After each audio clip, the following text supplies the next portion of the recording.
So, welcome back to Third Age Reforged, and now we're moving on to the showcase of Mirkwood. It was going to be Imladris, but the hotfix didn't release, and Imladris do have some significant changes coming in the hotfix, so I decided to wait a little bit to do them, and instead we'll be looking at Mirkwood, who I don't think they're getting any changes in the upcoming hotfix. At least if they are, they're not going to be overly significant ones. They're going to be remaining mostly the same in terms of their playstyle.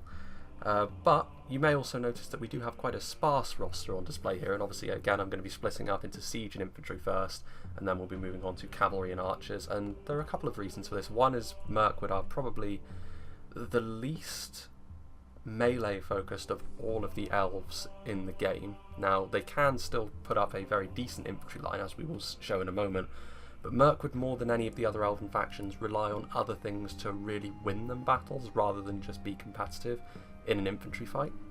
But we'll start off with the Siege, and there isn't really anything too grand to say here.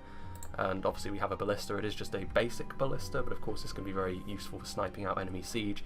And also we have a basic catapult over here, and again this is just a basic catapult, nothing special here.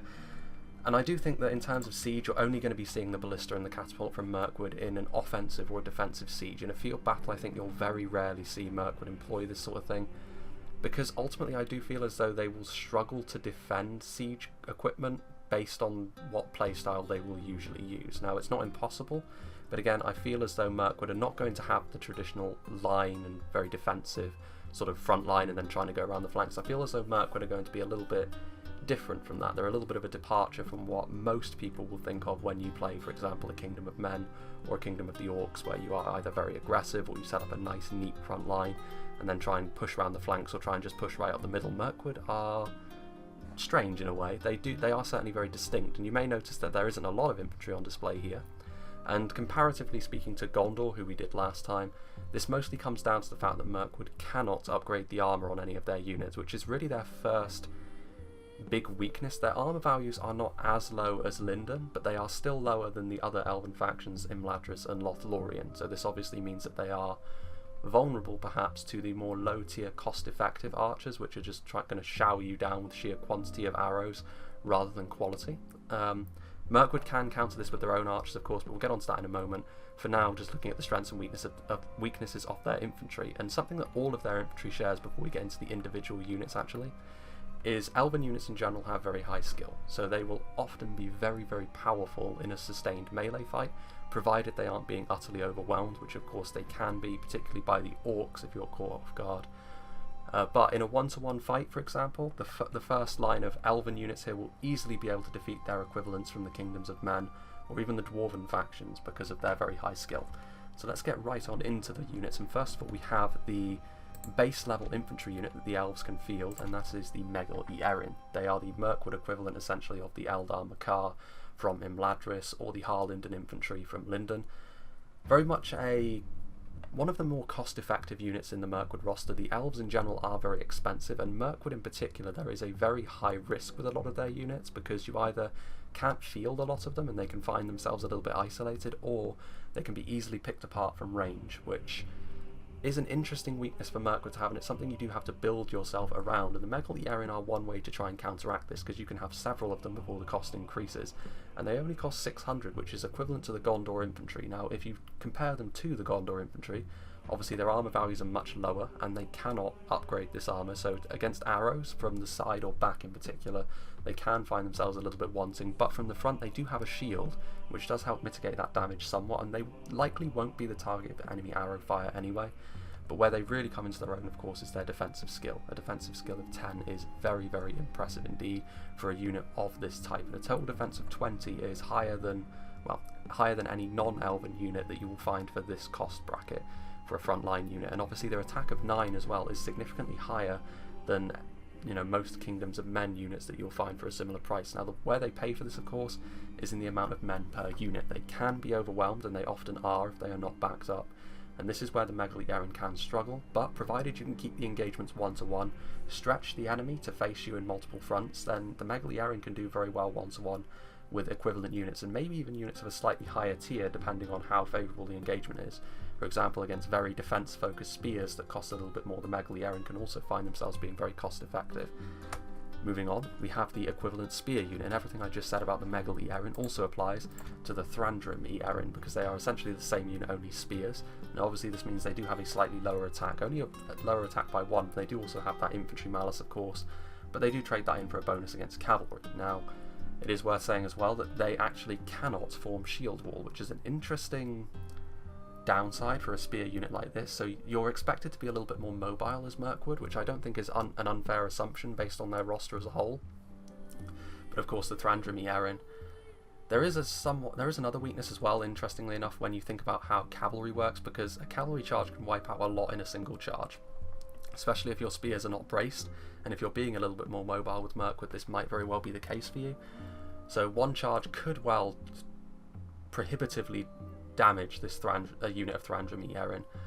Having said that, they are still exceptional in sustained fighting because of their skill, so they can often beat units of a similar cost in terms of infantry, even with the malice, but of course they still suffer from the same weaknesses as the Megal Erin, and you do have to worry about cavalry charges a little bit more because they can lose their effectiveness a little bit faster. But nonetheless, this is still a potentially very cost-effective front line. It's just, you do have to be careful because of that lower unit model. It is something that all of the elves share in terms of a weakness, but this is still the 2 units that you can afford to field the most of, the cheapest units in the Mirkwood roster, and they cost 600, so it should say everything about the amount of money you're going to have to pour into your army to really get the most out of it. Back here we have 2 units in the Mirkwood roster which play into possibly their main and defining characteristic, the ability to ambush and catch your opponent by surprise with hidden units. And the Etherion Tower are the first infantry unit we will see that can do this. I hesitate to call them a shock unit because their charge bonus of 6 is not huge, but maybe they are a shock unit. Maybe, you know, just because they are a dual wielding unit doesn't necessarily mean they aren't, but they are definitely a more aggressive form of infantry, and you will often find them either on the flanks or hiding in woods, depending on the map that you're playing on, and then they will spring their trap, and they are very effective in melee. Their defensive skill is slightly lower than the units actually no, their defensive skill is higher, I should say. Dual wielding units tend to have this because it makes up for their complete lack of a shield, so obviously with only an arm value of 4 and a shield value of 0, as soon as they come out of hiding, they can be made mincemeat of by enemy archers, but of course the fact they can hide is a pretty decent defense against archers in and of itself. Now their attack of 15 is very nice as well, so essentially this plays into the ethos that I was talking about at the start when looking at their infantry. If you can get them into a sustained fight, then 9 times out of 10 your infantry as Mirkwood will do very well, but most of the time enemies are going to be looking for the soft points in your army with their own archers, which often they will find them, and often they can do quite a lot of damage. It's up to you as Mirkwood to really pick the right time to deploy your Etherion Tower and spring your trap, because if you choose the wrong moment they can find themselves dying very quickly. But nonetheless, for 700 they're capable of doing an awful lot of damage, and they're difficult to bring down in melee. A similar story really for the Etherion Lasgalen, which are a assassin unit similar to the Dragon's Wrath Guildsmen that I talked about before. They have a very low ammunition count similar to the Dragon's Wrath Guildsmen, but it is armor piercing missiles once again with their throwing knives, but again only 2 volleys of this, so you do have to be somewhat careful. Of course they have a massive defensive skill as well, but again very low armor, no shield as well, so as soon as they sort of spring from their hidden stance, they will then be very vulnerable to arrows, because of course they only have 1 hit point, and they also cost 850, so we're starting to get up into the more expensive stuff here. But again, very good melee stats in terms of attack, so if you can get them in and amongst the enemy infantry, the elves can do very well for themselves, provided again that they aren't overwhelmed. It's a very specific set of circumstances in many ways that units like the Gwath and the Etherion Tower need to meet in order to be effective, but that ability to hide is something Mirkwood can really leverage, and we will see that even more when we get into their archers, which is really what they focus on more than anything else. Having said that, however, Mirkwood are not incapable of forming a pretty effective front line if you want to play that way. Against certain types of opponents it might even be necessary to do so, and probably the best unit for doing this is going to be the Etherion Lasgalen. They are of course the higher tier sword and board units that Mirkwood can field, but even here you'll notice that these are the most heavily armoured of Mirkwood's units that you can mass up and have more than one of. Obviously the General's bodyguards do tend to have a bit more, but only 6 armour, that's not a great deal. Now they do have a shield value of 9, so arrows won't be too devastating for them from the front, provided it's not an archer of genuine quality. But even so, the Etherion Lasgalen, again, they fall into the same sort of category as the Megal Erin at the front, only they are a higher tier version, so they will be able to take on units of significantly higher calibre, but they still fall into all the same pitfalls really, in the sense that they can be skirmished down if you're willing to get into a decent enough position, and also there aren't really enough of them to sustain a fight for the long haul. The orcs eventually will be able to wear a unit like this down, provided you aren't using the rest of your army to compensate for Mirkwood's pretty clear weaknesses.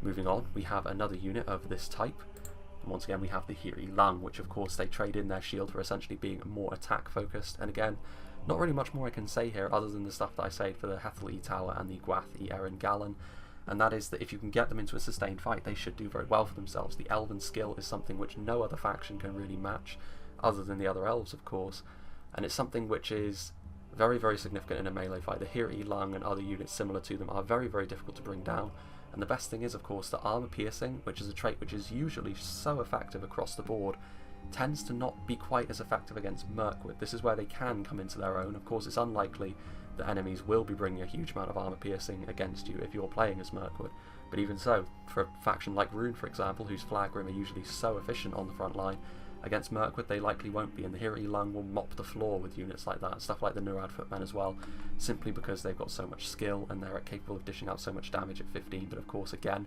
potentially very weak to arrows, particularly higher tier archers or crossbows and the like. However, we do have another defensive unit here, and again the Hiri Ek are another unit like the Hiri Orth that can be used to build up a pretty effective front line, but again they can only be brought in very limited numbers. Of course these guys can form shield walls, so this is one of the few units that you can use to clog a choke point in a siege for example, because Mirkwood do have a complete lack of pikes, which is something else which sets them apart from the other elves a little bit. But of course if you have a look at their stats, obviously fantastic spears, the total defense is enormous, their shield value is very high, of course 9 with a nice big shield here at the front, and a defensive skill of 15 for a shield unit like this is also very significant. But again, they do have a bonus fighting cavalry of course, so you can use them to zone out cavalry, although it's more likely you'll be using the Thrandrim for that, and you'll be using the Hiri Ek at the front to form up a little bit more of a defensive front line, or lines as the case may be, when you play as Mirkwood. But obviously the attack of 9 is not bad, but it still has that infantry malice, remember, and they do cost 800 each, so they aren't cheap. And then the final units that we have in terms of Mirkwood's infantry is the infamous, previously known as the Elder Palace Guard, but they are now the Ire Ethalion Inanwaith, which are still pretty damn good honestly. In terms of their stats, they obviously have an attack of 21, which is very significant, but a total defense of 31 for a unit without a shield is very, very good indeed. A defensive skill of 22 is very hard to crack.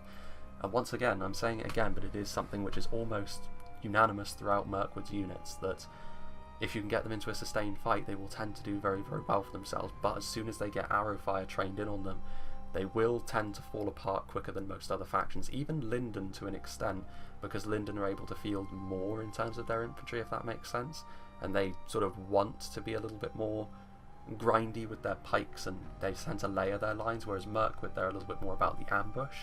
We'll go into that at the end, but here they do have a significant bonus against cavalry and are effective against armor because they are two-handed spears. They're a different type of two-handed spear to the Fountain Guard though, so that is worth bearing in mind, and ultimately they do have 2 hit points, and it is still a very safe place to put your general, provided you use them a little bit more conservatively and save them for the end.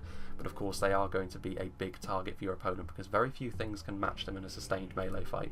There are a few units that can do it, but they are few and far between still, so even though they aren't reaching the heights that they once did, the Ethalion Inanwaith are still a very brutal force on the field. But now we will move on to what really gives Mirkwood their power and presence on the field, and that is of course their archers, and to a lesser extent their cavalry. So moving on to the archers and cavalry, and having a look at their roster, you may be forgiven for thinking that they don't actually have that many archers, but again, part of this is because they cannot upgrade the armour on any of their units, so that does play into it, and also there's the fact that they can deploy quite a few of several of these archers, so they can have a pretty big presence on the field. And there is also individual units which you're going to be seeing quite a lot of, starting off with this unit at the front, which is the Etherion Tower, which are the cheapest of all of the archers that Mirkwood can field, and they have a few very significant traits. And the first one is that under normal circumstances, when they don't have the general in their unit for example, they can hide anywhere, which really plays into the Mirkwood ambush sort of strategies that you'll often see them employ.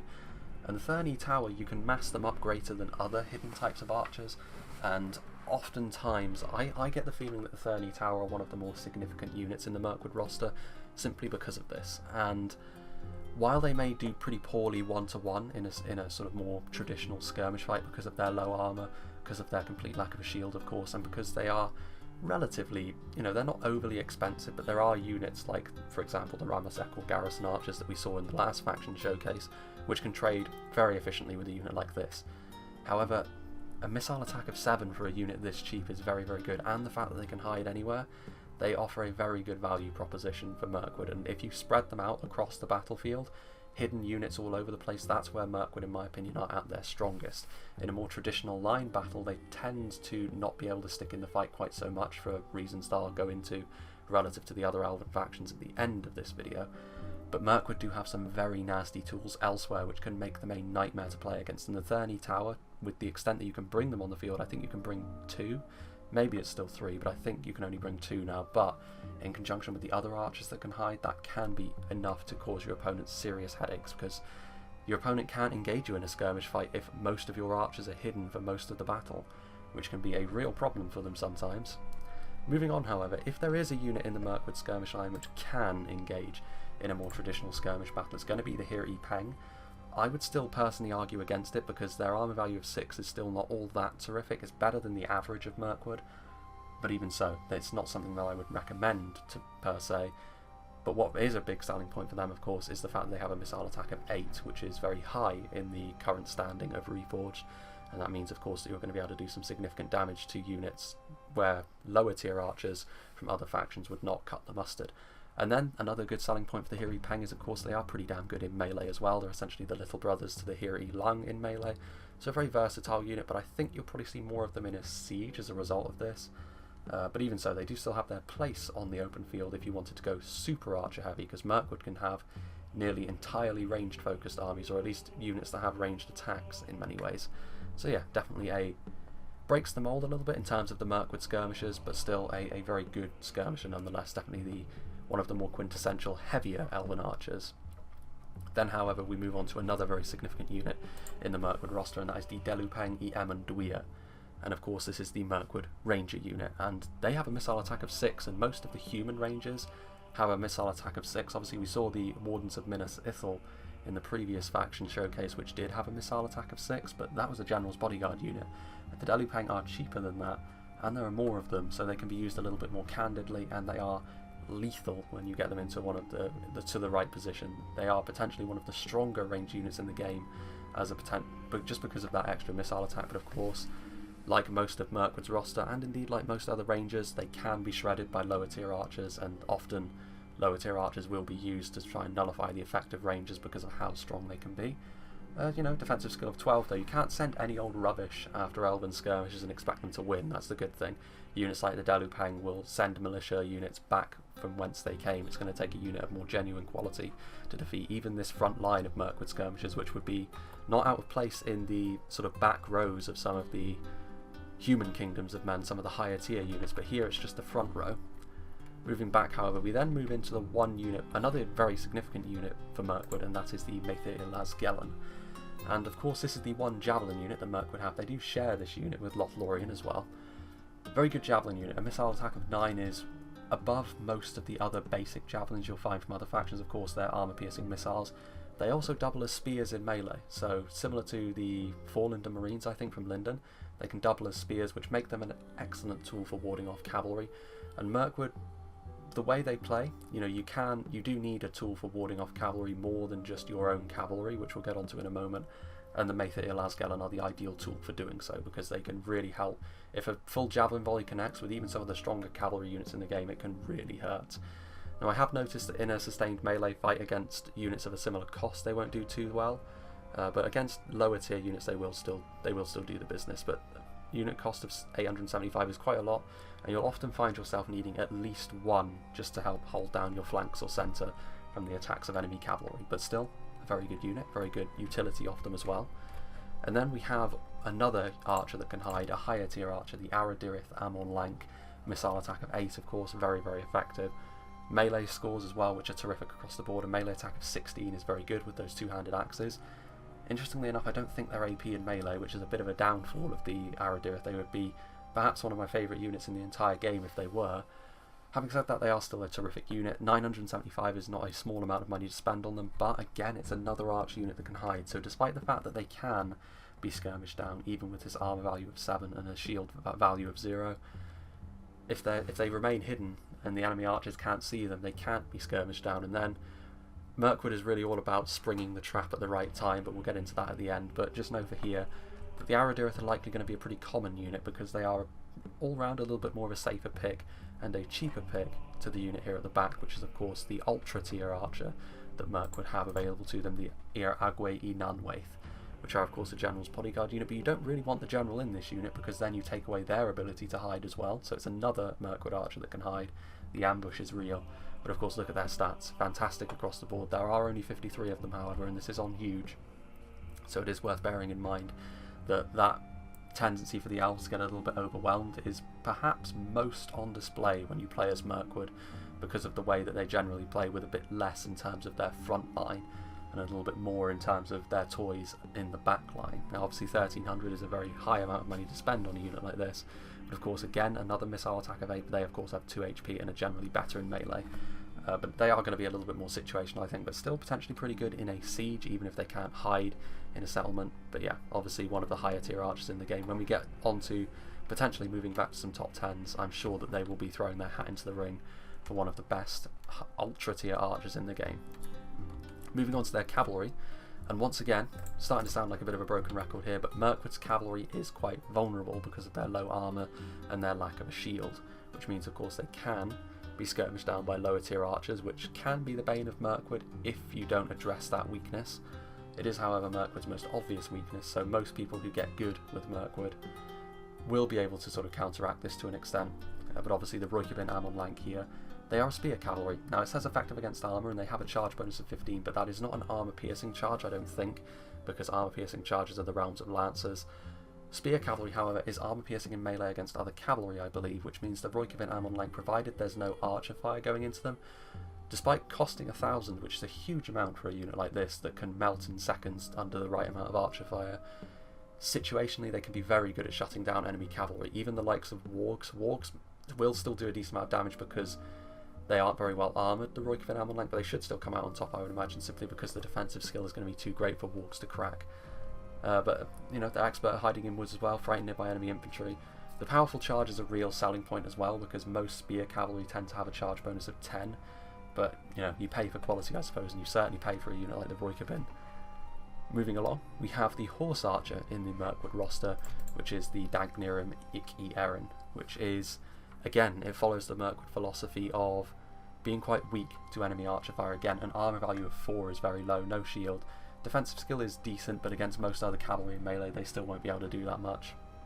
But of course, they do still carry over the elven ranged supremacy on horseback. You'll struggle to find horse archers that will be able to go toe to toe with them in terms of accuracy and damage from other factions. You know, obviously the other elves can manage it, but that's really the selling point. They are glass cannons however, and it's another unit that you really do need to look after, because if you commit them at the wrong time they can take huge amounts of damage which can leave them virtually destroyed.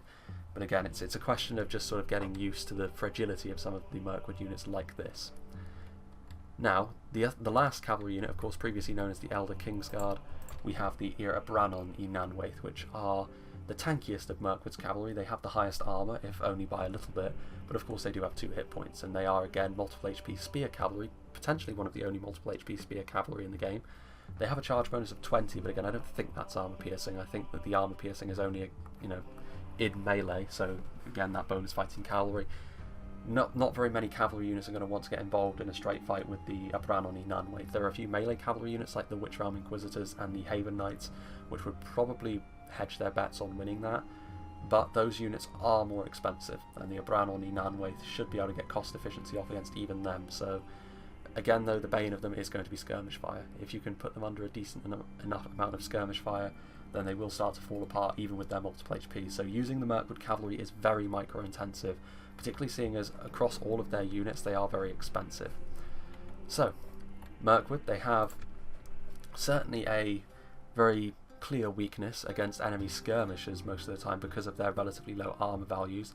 They're not alone in having that weakness however. Linden and to an extent Lothlorien also share this, but we'll go on to the army selection screen and we'll talk about what I think about Mirkwood a little bit more. Very much like Khazad-dûm, I feel like Mirkwood are an acquired taste, and you do need quite a lot of patience to get the most out of Mirkwood because their hidden units are more often than not the keys to success. You can make a more traditional Mirkwood army and you can have success with it. It's just not really playing into some of the strengths of the faction that you could be leveraging against your enemy.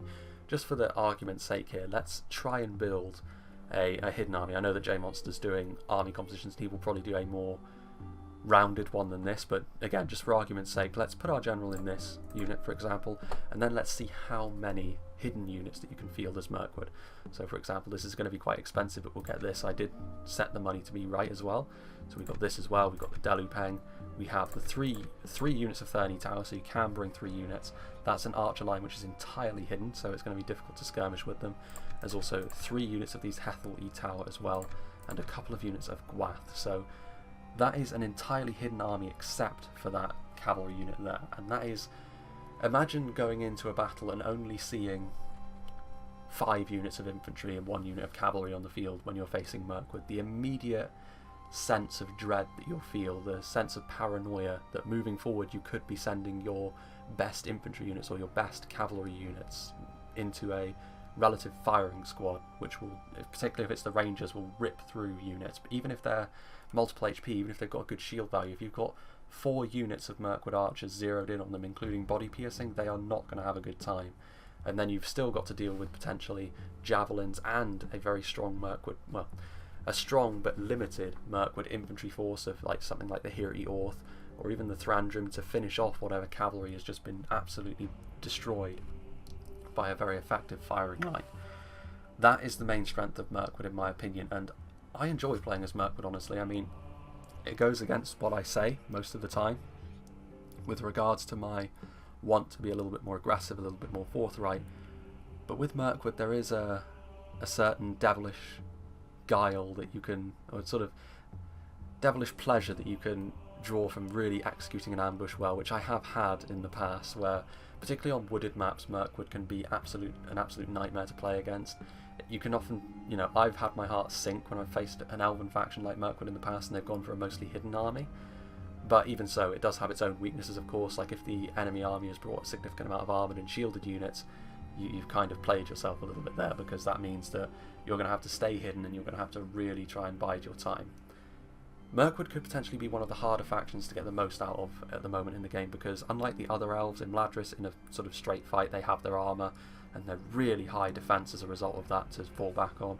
Lothlorien have got their very high attack in melee, and Linden have got their javelins and overall their numbers and their pikes, which allow them to form up a more traditional front line. Whereas I think Mirkwood, they tend to do best when they split their front line a little bit and try and pull the enemy apart and then deploy their hidden units to sort of really capitalise on the now sort of isolated pockets of the enemy army. But of course that's a risky proposition in and of itself, because then you can still find yourself outnumbered horribly, and it really comes down to positioning then. But yeah, I hope you enjoyed this. I'm sure J Monster will get round to doing an army composition guide for Mirkwood as well, because I feel as though this is a faction which you could really get creative with some of the ambushes that you could pull off with Mirkwood. But yeah, I hope you enjoyed this, and the next faction I think we'll be going through, we're going back to the Evil Men now, and I think we'll probably do Rude Hour. So if anyone has any objections to that, then do let me know, but if you don't, then I will see you for that, and I hope to see you for a replay in the near future.